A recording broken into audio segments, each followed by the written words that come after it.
Water.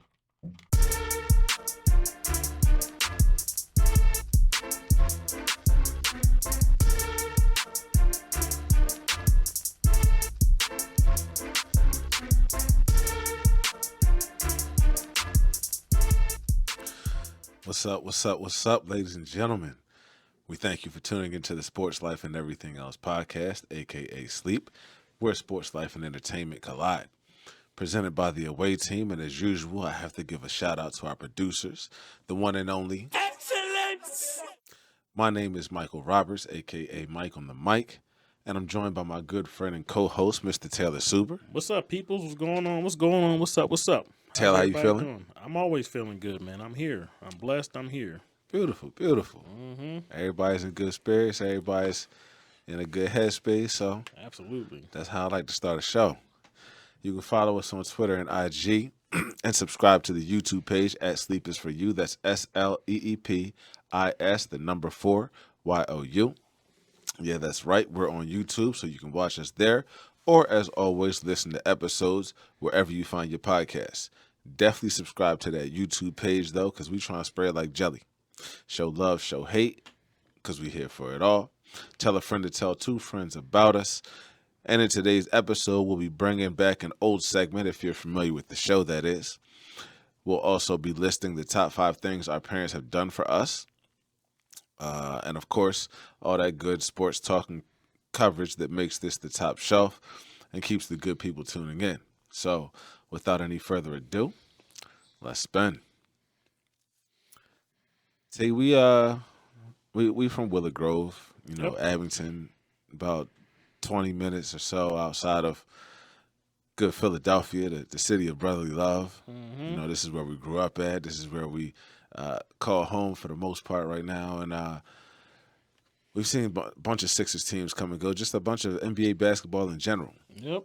And we've seen people who've dealt with injuries over the course of their career. Some people who, the injuries ended up ending their career. Some people who just were hobbled by injuries on and off and just had trouble staying healthy throughout the course of their career. And most recently, as far as the Sixers go, our biggest star is one Joel Embiid. And he's a guy who has been hobbled and dealt with injuries throughout the course of his career. Yeah. So, His whole career. yeah, pretty much. I don't think there's ever been when he's not a had season where he injury. was not Yeah, injured. like he's always, not always, but like it's just always in the storyline during the season. Is he hurt? Is he going to be able to make it? You know what I mean? Does he need to take some time off? Can he do back to backs? It's just always been a thing. Whereas some people you ain't got to worry about that. Yeah, exactly. So off the strength of that, we came up with our sports topic for this week being, is he cursed? Is he just, it's like, does he have the worst luck? No. Just the worst luck in NBA history? Like, I mean, you he came into the league his first 2 years, he was hurt, didn't play he didn't either. play. Didn't play at all. had the back injuries. I don't think we've ever and- seen that where a player comes in, a lottery pick at that, and just don't play the first 2 years. Like Yeah. maybe first year like Blake Griffin, but my man just did not touch the court for 2 years. and somebody who had such big expectations Yeah. coming into the league. Like, Mhm. the Sixers were expecting to do really big things with him from the rip. Yep. And it just didn't fall that way because, Mhm. like we said, he didn't play his first 2 seasons. Then we get into the 3rd season, he comes back, but he only plays part of the season, right? I was at the game where he did the dunk, and he landed regular, and he came up hobbled, and that was it. It was against Portland. Dame Lillard was still on Portland. I think the Sixers still had Gerald Henderson and Nerlens Noel, and Ilyasova was on that team. So that and It's over. yeah, so that team was like, it wasn't a good team, but I was just people were just happy to see Embiid, and he did I think it was like a fast break. He had a dunk, the whole crowd went crazy. Mhm. He came down, and so people went from to just it went silent. Mhm. And Yeah. I've seen that on TV over the last couple of years. Like if he hits the ground, they go silent. If he grabs or goes down, like it's just they're always just got the whatever it is, they chest like it's just about the whole body just about to collapse. Yeah, Whereas everybody's just worried. yeah, where you see like a guy like I hate to use like the people that don't get hurt, but like a LeBron or like just play that you just know they're going to be out there for 70 Players plus that are games. durable. Yeah, it's durable. Like LeBron might be the only person that's durable. I was going to say Steph, but he's been hurt a lot. He's been hurt a lot too. Drew Holiday's a pretty durable Yeah, Drew player up in Holiday's pretty Boston. durable, but like a guy like Jason Tatum, he don't Okay, get hurt yeah, like he don't that. get hurt like He that. got hurt in the series against the Sixers last year, and he came back. I think he like hyperextended his knee, but he came back. You know what I mean? So we got players out here that's just they're built to play basketball, and you don't have to worry about them getting hurt. You might have to worry about limiting their minutes. You don't want them to go over their minutes, but Russell Westbrook early in his career, he always played up until he got like leg whipped by like what's his name? Patrick Beverly. You know what I mean? So then he kind of, but usually there's guys that just go through their whole career. You don't have to worry about them. Even a guy like Dirk Nowitzki, I think he played a lot.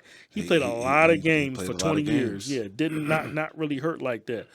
Paul Pierce, you know what I mean? Not a guy that got. I mean, even when he got stabbed up, I think he came back within like 2 or 3. He didn't miss that much time. I do remember that. I don't want to I don't want to go off my. I'm kind of going off right now, but I remember he didn't miss like the whole year. If somebody got stabbed up right now, they would probably be out for the rest of the season. I'll salute even Kelly Oubre getting hit by that car and came back a little bit faster. Came back with during the same season. Embiid, something happens to him. Tim Duncan, he was another guy that was really healthy, really durable. We had durable people back in the day, but now it's kind of like it's not. And we're not even talking about little man. We're just talking about Embiid in general.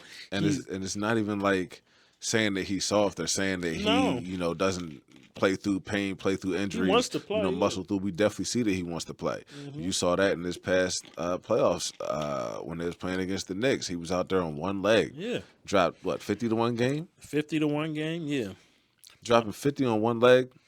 That's a tall order. my man came back from the injury. And a week or two after he come back from the injury, he gets Bell's palsy. What is that? I looked through the whole. What are the odds of this? Yeah, I went through the whole NBA. No one has ever had Bell's palsy in the NBA. I'm talking like I went through the whole archives. I couldn't find not one person with Bell's palsy. All of a sudden, he's got a meniscus injury that he remember did the dunk and he fell. He came back. Yeah, and now he got to deal with half his face is going down. He got to deal with his face hanging off his face. His eyes, it's like it was crazy. And I remember people were noticing it a couple weeks before a couple days before it happened, and it came out that's what it was. People were like, oh my God. So this man has just got, he came out and he had the glasses on there, wondering what was up with the glasses. And then the one time he did an interview, he had his head down the whole time. Yeah. So people were like, well, what's up with him? And then I think the next day or 2 days later, it just said he's got, so I was like, that makes sense because with the lights and stuff like that, I know people, I met somebody had Bell's palsy. It just comes and goes. And, they'll have a good day, but every once in a while, they just, you think that they got a headache, they just know they're just trying to, get their balance right. So and my man is trying to play basketball, trying to block shots and set screens and do all kinds of stuff. Make threes and free throw shots and dunk on people. Yeah, the sweat pouring down on his face. Yeah, so and also, my knee. So it's just. But it's a lot. He just has bad luck. He just ends up. He gets hit in the face with the elbow, and he gets a broken face. Yeah. And he gets back injuries. He gets knee injuries. He falls down. He broke his hand and thumb. Was that last season? Was that 2 seasons ago? I think that was 2 seasons ago. And then he missed. He missed. Remember the first 2 Boston series last year with another knee injury. Yeah. So it's always something. And then remember the game. Remember when they were the number 1 seed after the blackout, not the lockout, the COVID season. COVID year. The and bubble. Ben Simmons choked. But he got hurt in the Washington series. He got hurt in like game 3, so he missed the last 2. Came back for Atlanta series, but he was like never. He just never. He played. He played, but he just never. And that's when you wanted Ben Simmons to kind of come out of shit, and he just couldn't do nothing. He choked up. Yeah, so it's kind of like I don't want to say it's his fault because these injuries, a lot of these injuries are freak injuries. When he hit his face, like the orbital bone injury. That was a crazy. freak situation. That wasn't like. He was doing something he shouldn't have been doing, or he fell down unnecessarily, which we know that he has done in the past. Yeah, but yeah, man, that's it's crazy. It's crazy. It's wild. It's real wild. And now he's 30 years old. They got to be more careful with him now and stuff like that. Yeah, look, he just had some, like we were saying, some injuries he was dealing with this past playoffs, but he's supposed to play in the summer in Paris. Oh, he don't need to be playing in the summer. So listen, what's going to happen with that? He's going to be the first player that's going to be on load management in the Olympics. Him and Kawhi Leonard. On a minutes, mind you don't play that many minutes in the Olympics. You might play 12 to 16 minutes just if you start, like they kind of spread it out. You know what I mean? Because the team is so loaded. We don't need a player playing 40 minutes. You might play 20, 25 minutes. And speaking of the team being loaded, I don't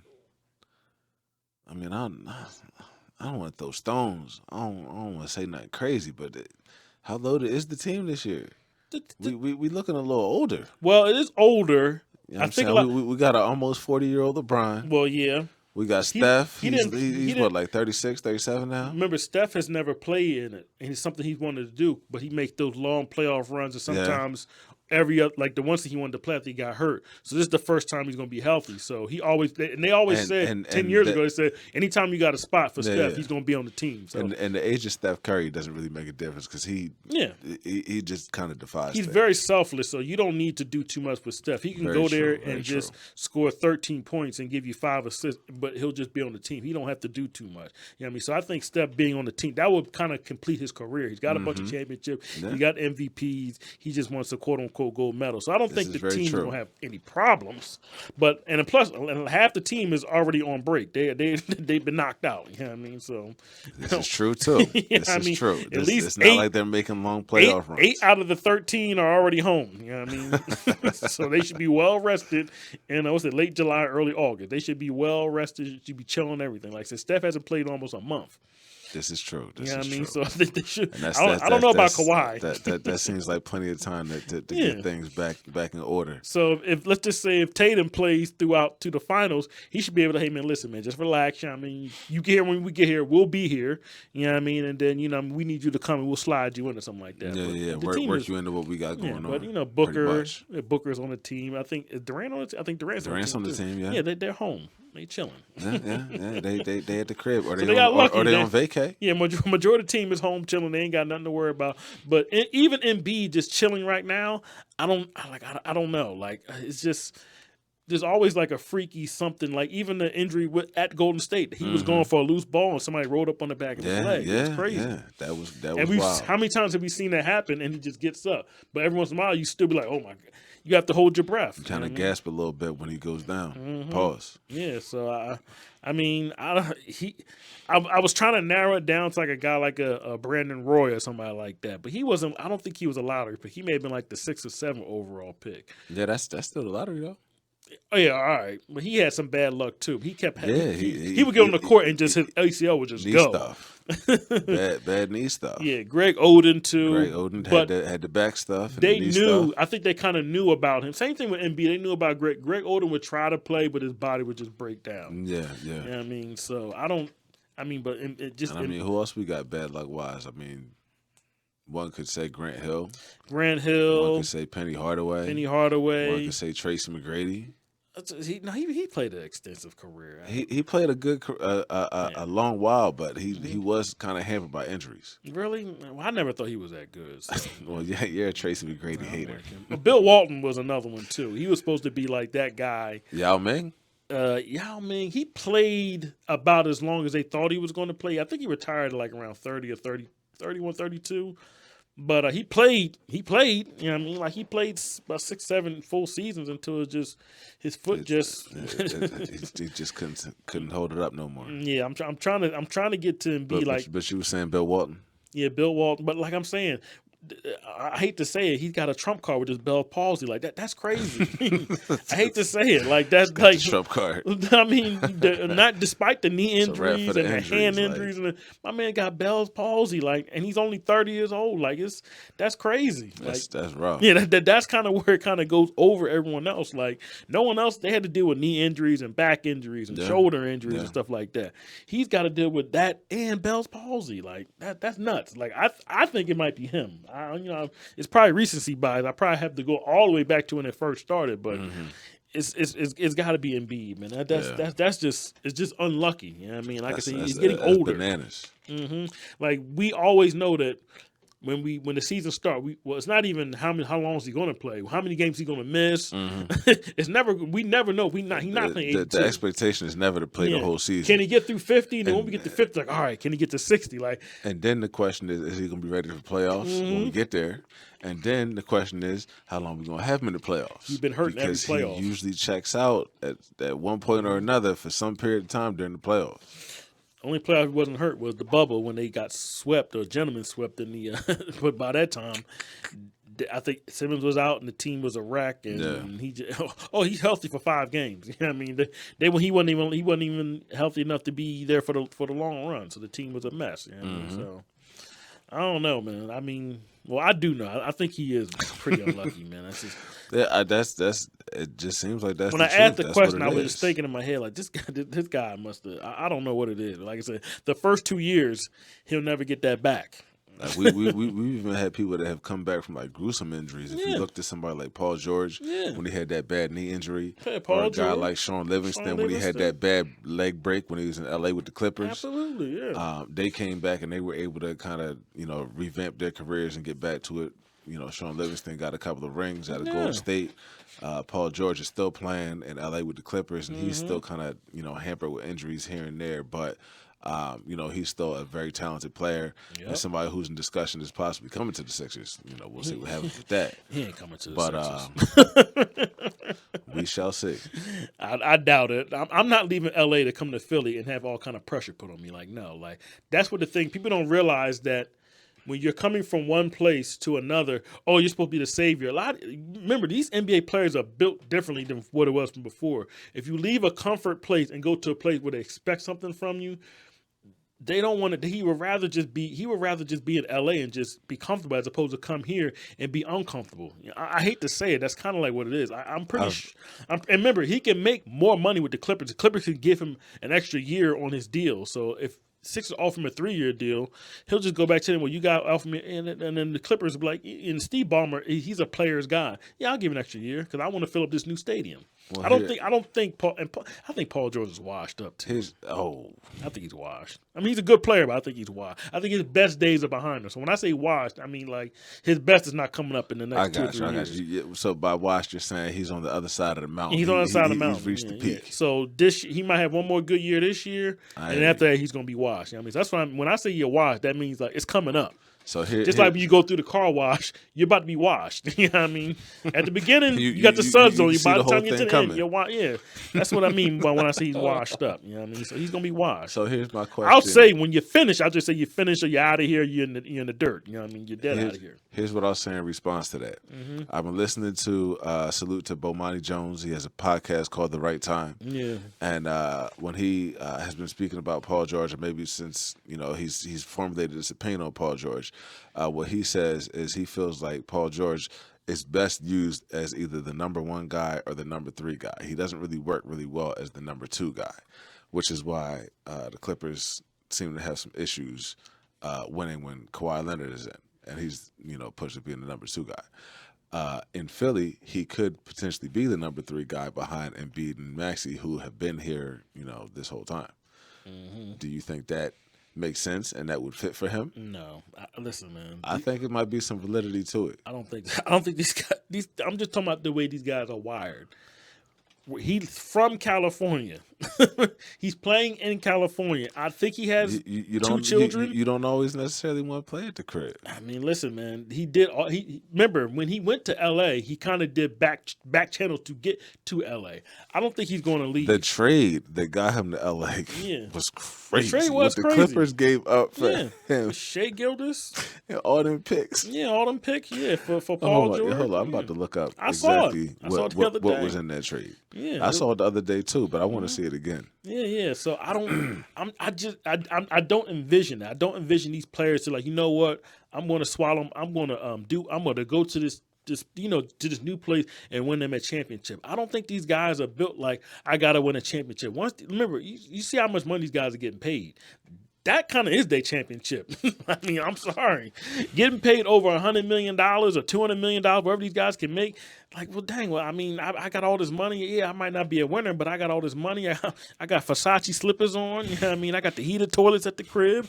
I can literally go on Instagram right now and smash any chick I want to. Yeah. That might be their championship. You know what I mean? Like, everybody's not built the same way. You know what I mean? That's everybody can't be. That's a fact. I'm not. Of course, when he gets everybody's not Jordan. Yeah, when he interviews himself, of course he's gonna say, "Oh yeah, I want to win a championship." But that's just what he said. That's how. But if you go deep down inside of some of these guys, I'm pretty comfortable right now with how I am. You know what I mean? And I just think that's. I'm not saying he's a loser, but I'm just saying like he might be comfortable in L.A. just being out there for the next 4 or 5 years, finishing out his career, and if Grabbing them checks. yeah, if no championships come, he's fine. But he'll be in L.A. Yeah.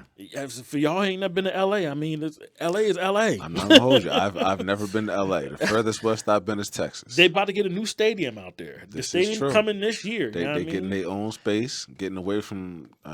It's not Staples no more. I forget what it's called now. Where the Lakers I forget play. that. Did they still call it crypto?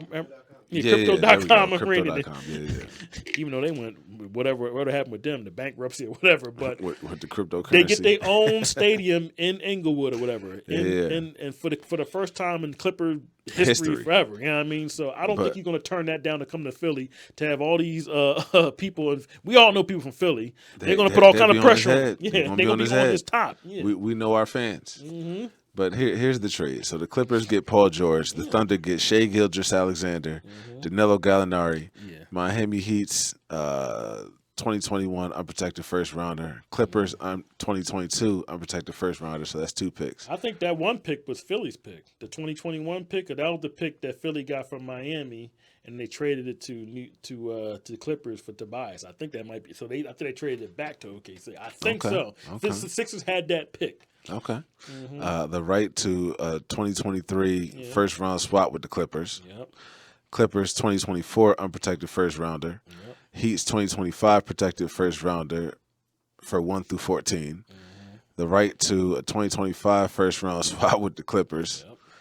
And the Clippers 2026 unprotected first rounder. They got all their first. So that's 7 picks and 2 players. And there's 4 of them that haven't even been able to cash in yet. So if Yeah. OKC wants to be, they can be like, we'll trade. Well, they still got 3 because they got the 2025 joint. Well, no, they got the 2024 because the draft this year ain't happened yet. Yeah, you're right. You're right. So they can trade for somebody this year and be like, listen, man, you want to come here? We got first round pick that we don't need because we pretty much got our team right now and everyone's under the age of 25. That's wild.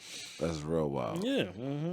So I don't know, like the Paul George thing, I just can't see it. Like if I start seeing stuff over the news over the past next couple weeks where it starts to lean towards it, then I believe. But I don't think that man is going to leave L.A. for Philly. I'm sorry. He'd be the first one in America. Well, we'll see. I mean, everybody don't want to live in L.A. It's a bunch of people, actors that have been putting out their kind of experiences lately about how they moved away from Hollywood and they live in like. Texas, or they live in Utah. Now, have they moved away from? Have they been pushed out?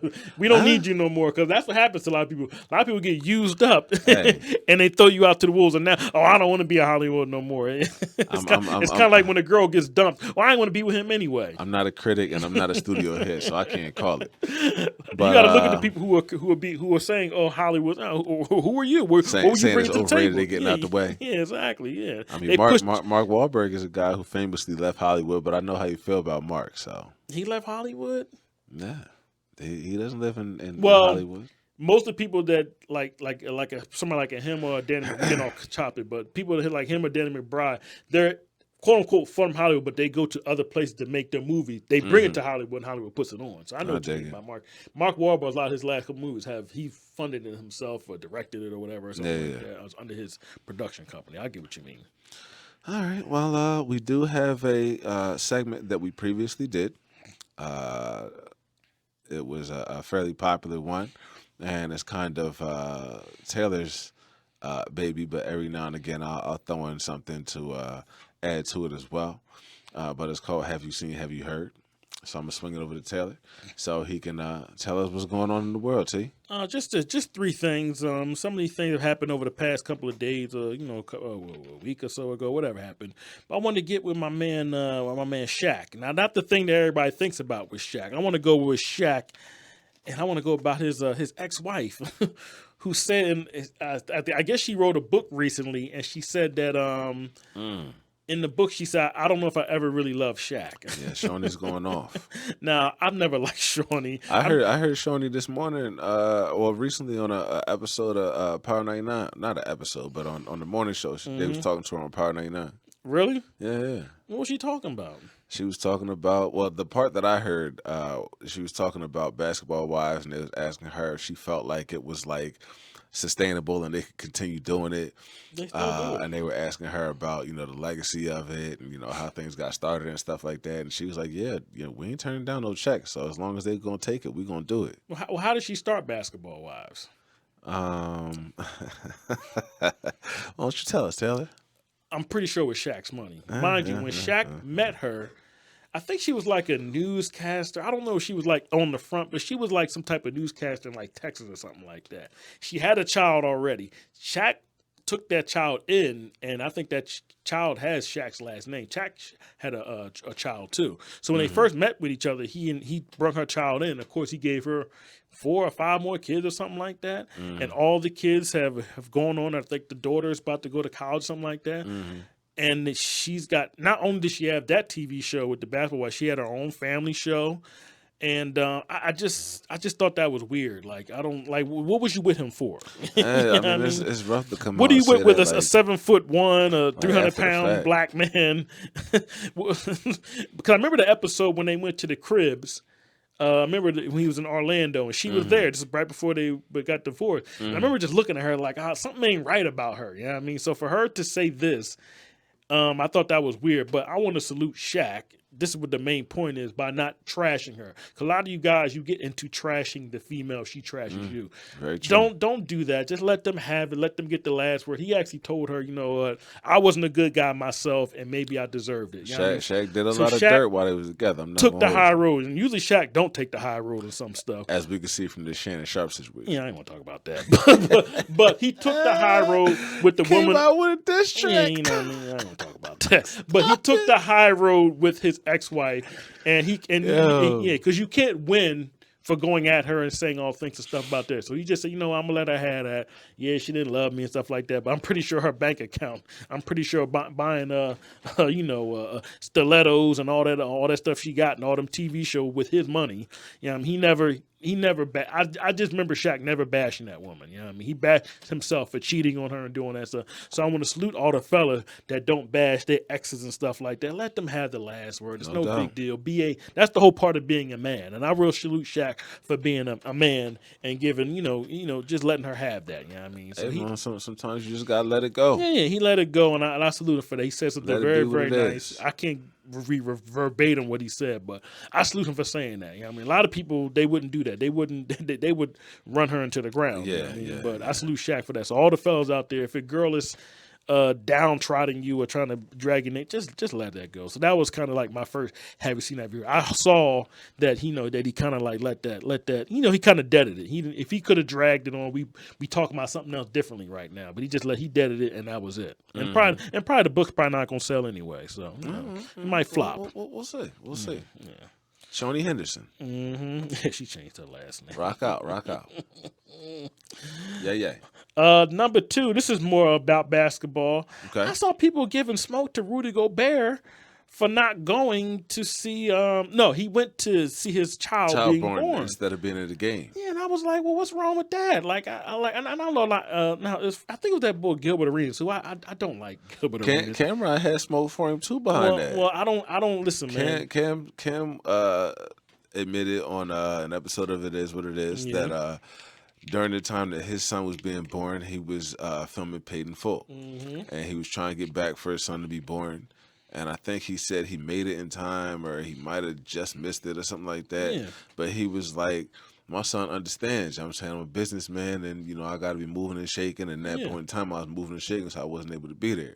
But at the same time, like Taylor said, you can't throw rocks at that man for wanting to be there for his child's birth. Remember, Rudy Gobert is from like France or something like that. That's so it might be real different for wild. him. And Gilbert Arenas got a bunch of kids with that funny looking chick that was on Basketball Wives. I forget her name. So a lot of these guys that were saying that stuff, they got like kids all over the place. They don't even care about the kids. You know what I mean? So salute to him. And this is his first child. I think he's 31 or 32 years old. This is his first child. So it's big for him. So I didn't like people kind of coming at his neck about he should have been at the game.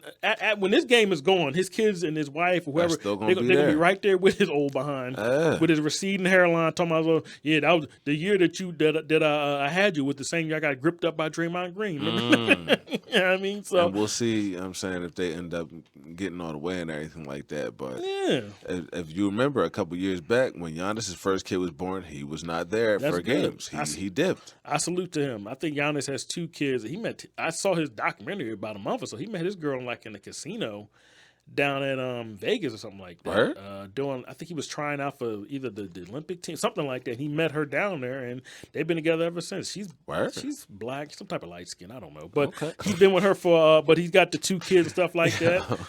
I will. That's actually a good thing. The segue. That documentary is actually pretty good about him and his family and his mom and his dad, stuff like that, and his brother, how he's real close knit and stuff like that. I heard his Yeah. brother Thanasis on the episode of it was Dominique Foxworth's podcast recently, and you know, he was talking about their upbringing and you Yeah. know, their competitiveness coming up, and you know how it is, you know, what he's doing now, and he actually has his own podcast. I think it's the that then. I don't know how to pronounce it, but it's Thanasis and Analyst or Analysis. Thanalysis. You I talking think about- that's it. You talking about somebody riding the coat of his brother? You know what I mean? Because all them checks that he's getting, Well, you know. it's on because of Giannis. Yeah, but if you You- watch you- if you watch the eh, eh, eh, documentary, my- you'll see why. Because he's very very close to his. Because I think Thanos is maybe 2 or 3 years older than him. He started playing basketball because of Thanos. Thanos was in a. You can see Thanos playing basketball, and Giannis, who's like 6'8" or 9, skinny, looking at his brother like fascinated by it, like I want to do the same thing too. Yeah. So if you watch the documentary, you'll understand why he plays basketball right now. And hey, my brother, you got to play the hand you dealt. Yeah, You know what I'm saying? Yeah. He said on the episode that if you would have asked him, like when they was like kids and stuff, if he would have saw Giannis being in the NBA or whatever like that, he was like, no. Like, No. Just like he was a skinny, tall kid. you gotta watch. If you watch, But, because they got footage of like this is not like they got footage of Giannis when he was I think Like he was actual, a ball, like- yeah, like he was like a ball boy for the Like team, family, like- like family Yeah, videos and stuff yeah, like yeah. that of him with his father and stuff like that, and how his first week in Milwaukee, Mm-hmm. he didn't know what to do. That's the first time he had like saw like a bunch of stuff. That's Like, the first all time he that had his stuff own going on. room, and then when it got cold outside, the first time he seeing snow and stuff like that. And he showed the actual. They didn't show the footage, but they showed why he missed that first game.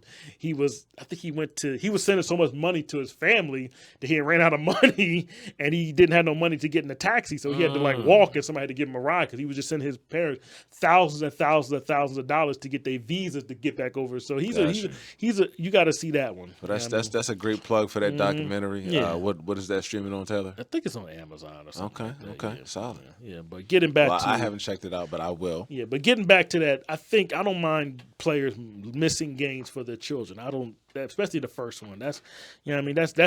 That's like a one time thing. Now if you have 3 or 4 kids, yeah. it's different. But you never that first one you want to be there for that. So I didn't have a But problem. then that might be a topic of discussion down the line because you was there for the first 2, but you missed the third one, and you was there for the fourth one. That third one might look at you a little crazy. Well, you know, what I mean, listen, man. He was Why wasn't you there, man? Rudy was there for the first one. I'll salute him for that. You know what I mean? You know what I mean? doubt, So no I didn't doubt. like the backlash he caught for not For not playing in the not game being and there. being there for his kid. And Yeah. at the end of the day, that's a tight rope to walk. That's a tough position to be in. So that's definitely worth saluting him for that, though. That's definitely worth saluting him. I got you. So what else you got? I got one more. I keep hearing this word, and I had to do research on what it was because you know I try to consider myself in the loop, Okay. but I didn't. You know, I mean, I kept hearing it, and I was like, "What is this?" So I did some research on Ozempic. Okay, Ozempic. Yeah, I heard about Ozempic. A lot of people are using that for weight loss, but originally it was not for weight loss. But people are That using just it for weight that just loss. ended up being a byproduct. So people just was like, you know what? Since that's what it is, that's what I'm gonna do. So now anybody that loses massive weight, like I just saw a They picture of looking at him Busta like Rhymes. They said he might be Ozempic. There's an actor that was a really hefty guy. What's his name?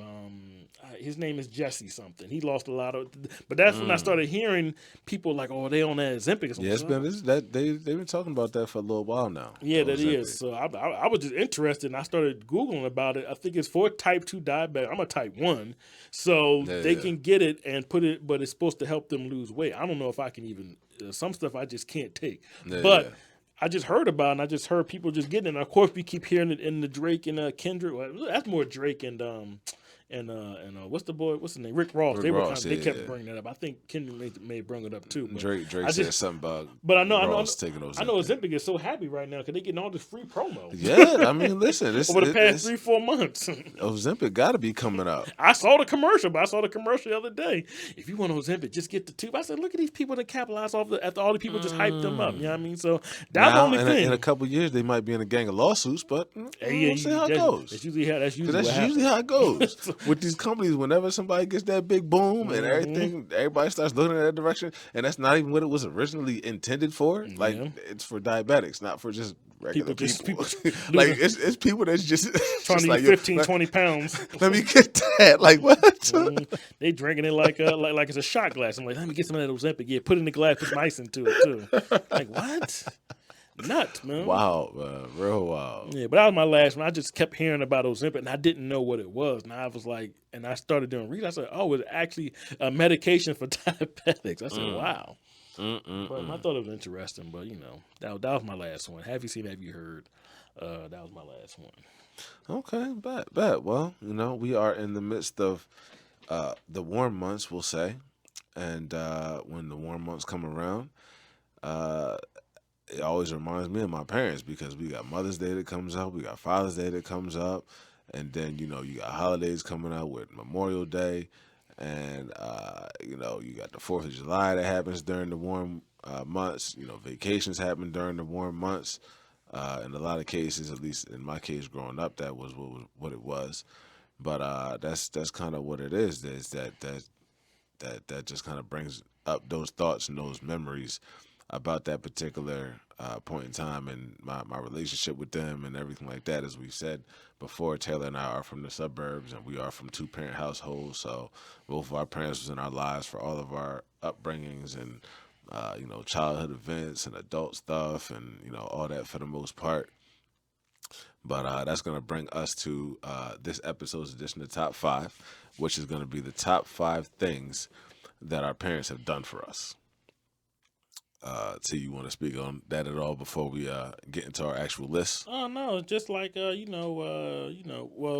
got young parents right now. You want to do as much as you can for your quote unquote kids, so when they get older, like they're us, they can remember and stuff like that. So that's so it's just and plus my family did a bunch for me. You know what I mean, as a kid. So Definitely, they definitely. gave me too much. They spoiled me and my sister too much. So. Yeah, yeah. hmm All right. Well, I'll start with my list. At number 5, this is something that kind of I'm still capitalizing off to this day because there's things that I learned, there's people that I met during this experience that are still in my life right now, but putting me through college financially. A big reason why I was able to go to college was because my mother worked at the college that I went to. She was in the admissions department, but she didn't have anything to do with me getting admitted to the school. She was just somebody who, was a data entry person. She put names into the computer for people who was prospective students or people that were going to come to the school. That's what she did was put names into the computer. And she had been doing that for a few years before I actually graduated from high school. But when I was in high school, I was getting good grades. I just, the financial thing wasn't really the best for us growing up. We wasn't like poor or nothing, but we just it. And my sister was already in college at that point in time too, because she's 3 years older than me. So for me to be able to go to it, kind of would take some doing, and that's a blessing because now I don't have to deal with student loans. But that was definitely a big thing because it's a lot of kids that can't take advantage of that opportunity, despite the fact that they are very intelligent and they get good grades during their upbringing, and they would love to go to college and be able to attend a higher education, a university, but they're just not able to do it for financial reasons. It's expensive. Yeah. Exactly, and 20, 40 bands, some of these schools. Yeah. it's only getting more expensive every year. hmm So I definitely got to salute my parents for looking out for me with that. Number 4, I was just talking about it, but during these warm months, usually it was in August, sometimes in July's, but every year, kind of like clockwork, my parents would make it a point to take us on some type of vacation, whether it was one of our favorite spots or most frequented spots, which was Virginia Beach, or I was going down to North Carolina because I had a great grandmother that lived down there in Durham. Shout out to Durham. It's hot down there, but it's very nice. Um, we went to Disney World one year when I was growing up, and they took us to pretty much all of the different parks from Magic Kingdom to Universal Studios. We was able to get on Double Dare and sit in the audience, and they picked me and my sister out to be in this commercial. I was pissed off because they put this little basketball thing on my head, and my Mm. sister hit my head, and I was supposed to bounce up and down like this, like the basketball.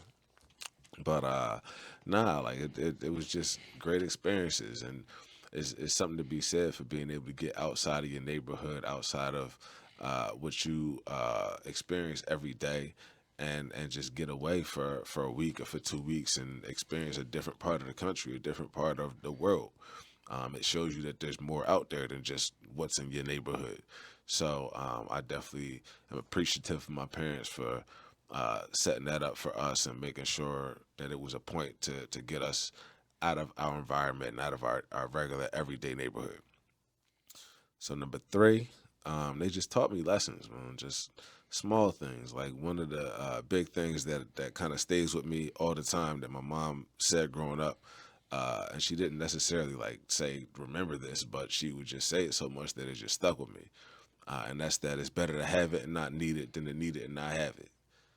And that applies to a lot of different things that you could have going on in your life, whether it's an umbrella or a jacket or a hoodie, or having your ID with you, or having cash with you, or having your card with you, or having jumper cables on deck, or anything that you could need in a pinch or an emergency, or in a certain situation that could benefit you and kind of set you up. A lot of times it's better to have it and not need it than need it and not have it. So that's just an example of one of the lessons that my people kind of imparted on me growing up. Number two, they supported my decisions. Whether they personally believed in what I was doing or not, they kind of kept that to the side and was just like the fact that I showed interest in something, they supported it. And whether it was something that I showed interest in for an extended period of time or not, they was kind of there patting me on the back and being like, you know what, you could do it. Growing up, I used to play football, and I played in a couple of like little leagues, and that didn't last particularly long. But growing up, I also played basketball, and I played basketball from elementary school to middle school to high school to college, and they supported me with both things, whether it was football that I kind of hung up quick or basketball that I did my whole life. So they support what I'm doing with the podcast. They support other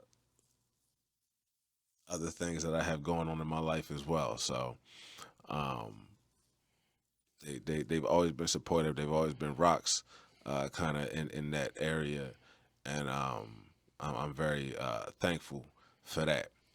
And the number one thing, they gave me life. They're the reason why I'm here behind this mic Mhm. talking my talk right now. That's a You know what I'm fact. saying? If it wasn't for the fact that they came together and decided to do what they decided to do, I wouldn't be sitting here. So that's definitely something I got to thank them for. I got to show appreciation for, and that's the number one thing on my list. My parents gave me life. So Taylor, I'm gonna swing it over to you, and you can list off the top 5 things that you feel your parents did for you. Too much. I'm gonna start with number five. I'm gonna go. No, a lot of stuff is just I remember it verbatim. So I remember when this is me. So this would be number five. This is when I was in seventh or eighth grade. Or was I in ninth grade? I can't remember. But they bought me some Iversons. Now I know you'd be like, Taylor, don't all kids? My parents they bought me a lot of stuff, but they wasn't with buying me a bunch of expensive sneakers. So I remember I went Mm-hmm. to Modell's and I bought the I think these. So the questions were the first ones I think. Yep. These were like then the second ones were the answers. Whatever the third one No. was called. Yeah, yeah, yeah, I don't know what the third one was called, but that's the version they had bought me. I think they was all blue, and your boy went into the got himself some Iverson sneakers, and went to the basketball team and didn't even make the team. But they let me keep the sneakers though. And then I went on to play track and run track. And I mean, maybe a day or so later, I said, "Well, all right, well, basketball's done," and I ended up running track throughout my career Yeah, in high school. that's But a fact. they did take me to Modell's and bought me. I think the sneakers were like $115, which is like a lot to them back in those days. Nowadays, I would love if we get me a pair of nice sneakers for $115, but such is not the case. But I remember me being up in Modell's trying to like not beg them, but like y'all get these from me on the basketball team, and they did get me the all blue, I think Iverson threes or something like that. Maybe I could find a picture or something like that of what they used to look like. But yeah. So they got me those. That's my number 5. Okay. My number 4. I mean, video games. We had them: PlayStation, Sega, Nintendo. Now I think the Nintendo somebody gave us one, but they definitely did buy my PlayStation, my Sega, my PlayStation, Mm-hmm. and PlayStation 2. And they bought me PlayStation 2 when I was like out of high school, you know what I mean? So they bought me plenty of game systems, you know what I mean? So they got plenty of video games. Mikey knows. Mikey had video games. I had video games. We go to each other's house and play the video games. But yes, they bought me plenty of video games. They would be a little upset if I had to get another controller. I was like, well, tell Mikey he bring his controller over, somebody like that. You know what I mean? But I usually always had the video games back in the day. You know what I mean? So my number 4 would be just them just buying the video game consoles. I'll just say, you know what I mean? Yeah. And every once in a while they would buy a quote unquote video game. I wasn't really into like a bunch of video games. And back in those days we would trade them or give them to each other or something like that. Or so yeah, I always play like maybe 3 or 4. Y'all remember? games a month. Yeah. Back in those days, yeah. Number 3, they bought me a bunch all kind of cars. You know what I mean? I'm talking back way back when I was 3 years old. They bought me a Power Wheels. Now I was just in Walmart maybe like a month or so ago, and I didn't know they still made them. But I remember my parents bought me those, and I think they started building those in like the 80s or whatever it was. That's when I was born, and I had one of the first ones. And I remember me and my sister having the Power Wheels. Well, I had the Power Wheels. I was older. I was about 3 or 4 years old, and I remember I was riding around I forget what neighborhood I was in, and all the white people was just pissed. I mean, they was like, man, we got the Power Wheels. Taylor You was know out what I there mean? cruising. Yeah, they was tight. Yeah, I They mean, was but we had the tight. Power Wheels and everything, and the kids was jealous, and the parents was jealous, but yeah, we pulled up to the part with the Power Wheels, man, and we got all types of just mad stares. You know what I mean? But yeah, I mean, but we had it like that back in the day. But yeah, Chill. but the Power Wheels, and then as I got older, I think I bought my first car, but then every once in a while they would have to give me a car because I would either run the car into the ground. They're like, all right, well, take this one, but don't tear this one up. You know what I mean? So I will always be indebted to them for giving me all types of the wheels of steel, as people call it. You know what I mean? So yeah, that's my number 3. Always making sure I can be up up in the car. You know Gotta have a vehicle out here to move and shake. Yeah.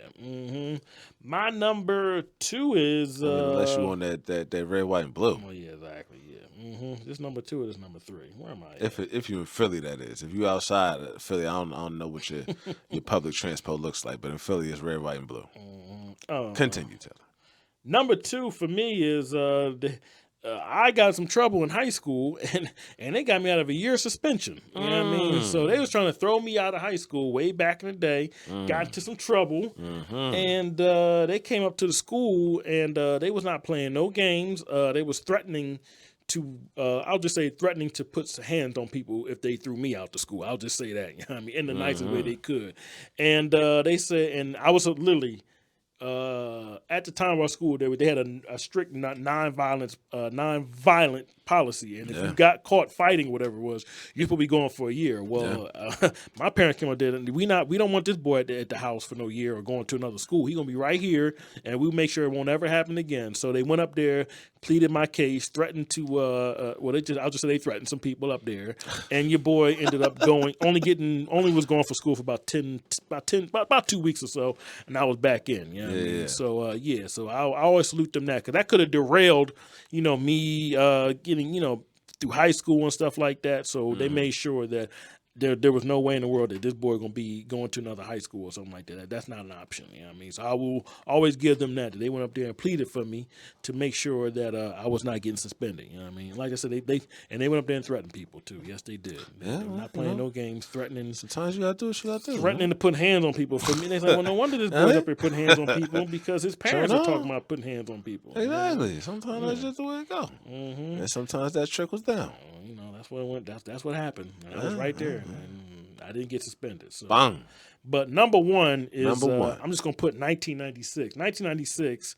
I went to Atlanta for a family reunion. 1996 Atlanta. Well, what was going on during Atlanta 1996? The Olympics. Yep. So I was in a hotel, and there was a boxer that was training in the morning. It was Floyd Mayweather. Didn't know it at the time, but he was training kind of down. It was kind of down the hall or something like that. I remember saw him as a little. I was probably 11 years old, and he was staying in the hotel.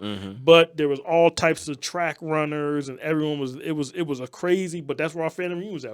Now we were all the way up at maybe a 30th floor or something like that. Yeah. But it was my mom's side of the family reunion down in Atlanta. Okay. We were there for about 5 days. Then we go to Orlando, Florida. Kind of like Mikey said, we went to a Universal Studios. We went to what else is down there? We went to Center. we went to about at least 3 or 4 Magic parks. Kingdom. Yeah, every day. You know what I mean? So every day we went to a brand new theme park. I think it's like 2 or 3 more down there too. Yeah. And now it's probably even more. It's probably more now. But we went back in like the mid '90s. Yeah. But when I went down there, I went on the ride by myself. I think it was like some type of drop. They take you through this thing and they drop you. I forget what the thing was called. It was like brand new, and I was just tall enough to get on the ride. So my parents and them, they don't really ride rides like that. My sister don't either. So I was on there by myself. I went to Jaws. I went on Terminator 2. I don't think any of that stuff is there. I was just there recently. None of that stuff is still there, except for E.T. E.T. still there, still struggling and surviving. They're gonna ride E.T. forever. E.T. was there, and I remember going on E.T. in 1996. That joint's still there, but I remember going to that park, and it was just I was fascinated as a 11-year-old kid. You know what I mean? I think they took me on my birthdays. I think I was turning 12. And then I'm not done. Go back up to Myrtle Beach. You know what I mean? So it was just a straight road trip. We went to Atlanta to Florida, back up to Myrtle Beach, and we had a good time at the beach. I think we got caught in a hurricane, so we ended up had to stay in the house for one day. But after it left, we were able to go outside and go into the pool and go to the beach and everything like that. And then we rode back up to a Philly. But yeah, that was like a week, maybe a 2.5 week trip. And now I just remember that as an 11, 12-year-old kid, just being just happy as hell. You know what I mean? So yeah, because my parents weren't really into flying or nothing like that. Yeah. Now I know why, because it was too expensive. You know what I mean? But it said we'll just drive. So drove to Atlanta, drove to Orlando, drove back up to Myrtle Beach. Beautiful time, you know what I mean? And of course, we visit family along the way. You know what I mean? So it was dope. You know what I mean? That's my number one. I'll never forget 1996 being all up and down The East 95 Coast. East Coast during like all these crazy times like that. I remember during those times, I think like a bunch of stuff was happening, like news was happening, stuff like that. But it was crazy. 1996. Music came out that year. I think Shaq signed. Reasonable Doubt came out that year. I think we went to Orlando. Shaq had just signed with Orlando. To Orlando, so they had a billboard basically hating on him, good riddance or something like that. So it was crazy. Yeah, I mean, so I remember all this in 1996. Yeah. Yep. You mean he shined in L.A.? Huh? Yeah, he went to LA. He went to LA. He had just left. So they had a good billboard riddance. just basically taking a dump on him, like, don't ever come back and don't come here. They were basically trashing him. That's but he had wild. left. He had already left. You know what I mean? Because I think he had left maybe a couple weeks before. So we were kind of down there when it was fresh, and they were like devastated that Shaq, one of the best players in the league at that time, took to LA. It was like go to LA and don't come back or something like that. It was like a big billboard. Well, look now, aren't they supposed to be retiring his jersey? Or didn't they do that? I think they did already. Yeah. They haven't been relevant since then. You know what I mean? He's the first player they've ever retired his jersey. Oh, well, a lot of these franchises don't really retire jerseys. And they also haven't had no chips. No, they don't have no chips. If you don't have chips, it's like hard to retire jerseys. Like I heard Houston, I don't know how true it is. I heard Houston retired James Harden's jersey. Did they retire in the strip club or did they retire at the stadium? That's what I heard they were going to do. They were going to retire at the strip club. He was down there. Like I said, I don't 100% know exactly how true that is. Because I didn't look into it. I just heard recently, like somebody that Houston retired his jersey. Oh But gosh, all them getting knocked out the playoffs. I mean, get yourself a jersey retirement. yeah, It must be nice. that's the thing. It's like if you're not winning like something of reason, or you're not like AI, like how are you getting your jersey retired? I don't know, man. I don't think you should get your jersey retired unless you win the championship. Yeah, So, that's what I'm saying. I mean, I feel bad for people that love AI, but he don't. But that's just my opinion. Damn, you guys. You gotta win championship, man. What have you done, man? If you're gonna take a number out of our rotation, you gotta at least give us something. If you don't give us a ring, you don't give us the Larry O'Brien, then what the hell? You know what I mean? No. You know what I mean? So, but that's just my opinion. Yeah. Don't listen to me. You're entitled to your opinion. It's just mine. Feel how you feel. All right, bet. Well, that is going to do it for our top 5 this week. We hope you guys appreciated it, and maybe it helped you to reflect a little bit on what your parents did for you. And what you gonna be doing for your children? Exactly. You're talking to the future parents. It's a circle, and salute to everybody Or out the there parents now, not the that's future. out there that's doing their job for as the parents, kids, whether you are together with your child's other half, your child's father or your child's mother, and y'all are making it happen, and y'all are married or whatever like that, or if y'all are separate and y'all just making it happen, like that, and y'all being civil to each other. Just salute to everybody out there that's handling their business, taking care of their kids, and being good parents. Because at the end of the day, after you have your kids, that's what it's all about. Is being there for them as much as you can, and trying to help prepare them for this world as best as you can. Because it's wild out here. People's always trying to get their hands in your pockets. People's always trying to get you for this or for that. And you gotta have your head on straight, and you gotta just have the right type of focus. So we are going to close out this week's episode with T's thoughts. So T, what you got to share with the people? Nothing, man. I just listened to Conway the Machine's new album. I'm sorry, it's fire, man. Now I seen on X they was talking about the joint he did with Stove God Cooks, and I'm a Stove God Cooks fan. that's like the third or fourth best joint. He's got some fire on there, man. Like, his last 3 projects, I kind of weren't really. They were cool, you know what I mean? But this one right here, this one hits. The one that came out last year, Won't He Do It, that was cool. And then that Shady one, what was it called?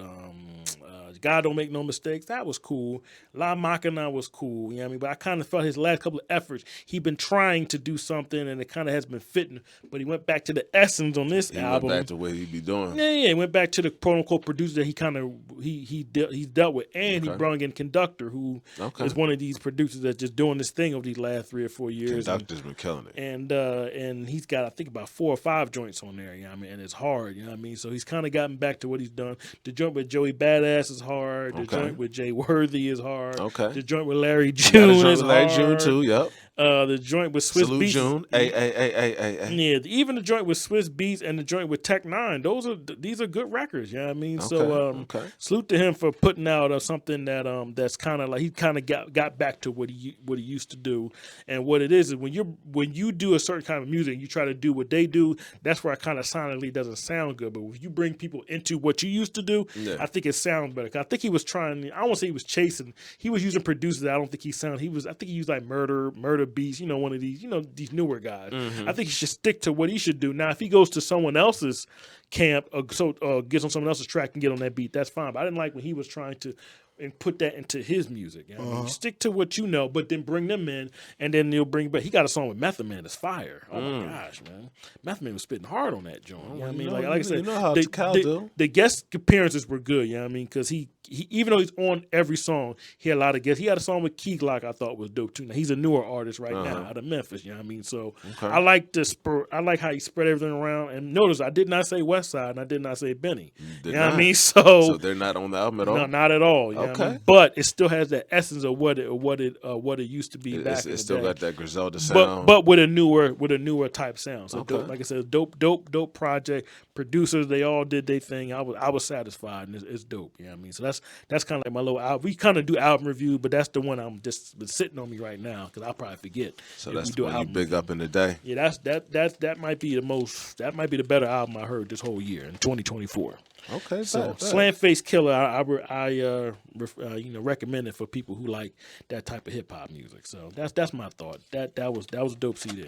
Well, you know what? I haven't listened to it yet, so I got to do that. Joint's hard, man. I haven't listened to the Ghostface album yet, but I went to Conway's joint and I was like, oh, okay. And he just literally said 2 weeks ago that it was coming out. You know what I mean? So they kind of just threw it out there, and this one's hard. You know I haven't listened to the Ghostface joint yet either, but I've been stuck on this Schoolboy Q Blue Lips joint. Oh yeah, Blue Lips is hard. Yeah, Blue Lips is hard. He kind of got me got me in a chokehold with that one. Pause. I got you. Yeah. But all right, bet. So that's all you got? That's it, man. Just an album, just a quick little album review. That was it, man. I wanted to give a salute to Conway. That was a dope. That's a dope album. Solid goal. The hip hop heads all know how Conway the Machine gets down and how he doesn't play when it comes to getting busy on them tracks. I done heard him on a gang of joints that's like super hard, and he always holds up his end of the bargain, holds up his end of the deal. So that's not a surprise that this latest offering from him is going hard. But yeah, that's gonna do it for us this week. Follow us on Twitter and IG, and subscribe to the show at Sleep Is For You on YouTube. That's S.L.E.E.P.I.S. the number 4 YOU. Look out for episodes sonically or audio if you would like to listen to us anywhere that you find your podcast, from Spotify, Apple, TuneIn Radio, Samsung Podcasts, our host site Podbean. Wherever you listen to podcasts, we are there. I want to give a quick salute and shout out to a store that's up at Booth's Corner.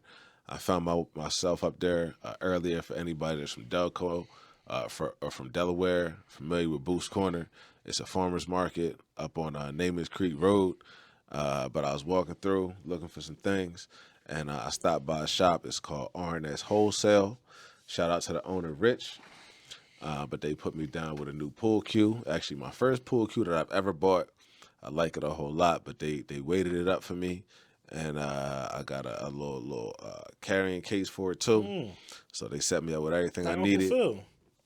Yeah. No doubt. Get me Lucille. But break out Lucille. I have not given it a name yet. I'm still working on that.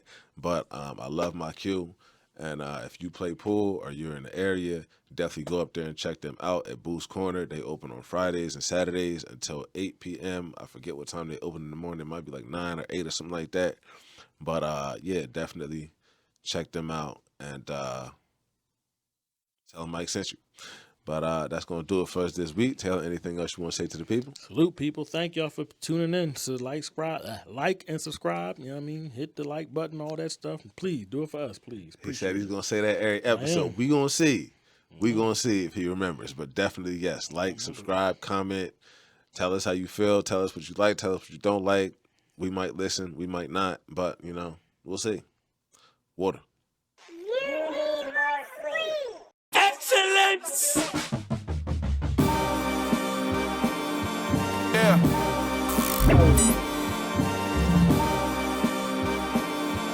We back.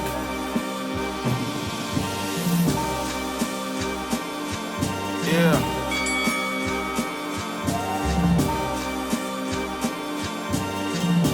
The GP will see you now. Look, free to return to that emo rap.